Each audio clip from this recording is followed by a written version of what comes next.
వాయవ్య బంగాళాఖాతం బెంగాల్ తీర ప్రాంతంలో ఏర్పడిన వాయుగుండం పశ్చిమ వాయవ్య దిశగా కదిలి ఉదయం బెంగాల్ బంగ్లా తీరాలను దాటిందని వాతావరణ శాఖ తెలిపింది. సాగర్ ద్వీపానికి 80 కిలోమీటర్ల దూరంలో కేంద్రీకృతమై ఉందని పేర్కొంది.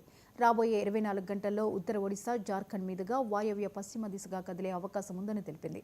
ఉత్తరప్రదేశ్, ఉత్తర ఛత్తీస్గఢ్, ఒడిశా మీదుగా వాయుగుండం కేంద్రం వరకు ఉపరితల ద్రోణి సగటు సముద్ర మట్టానికి 4.5 కిలోమీటర్ల ఎత్తు వరకు కొనసాగుతుందని చెప్పింది.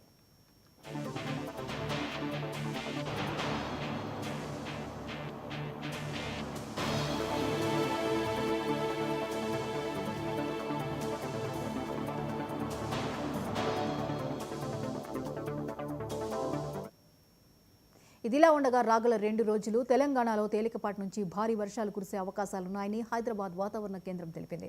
ఆదిలాబాద్, ఆసిఫాబాద్, మంచిర్యాల, నిర్మల్, నిజామాబాద్, జయశంకర్, భూపాలపల్లి, ములుగు, కొత్తగూడెం, ఖమ్మం, హన్మకొండ, జనగాం, మెదక్, కామారెడ్డి జిల్లాల్లో భారీ వర్షాలు కురిసే అవకాశాలు ఉన్నాయని పేర్కొంది.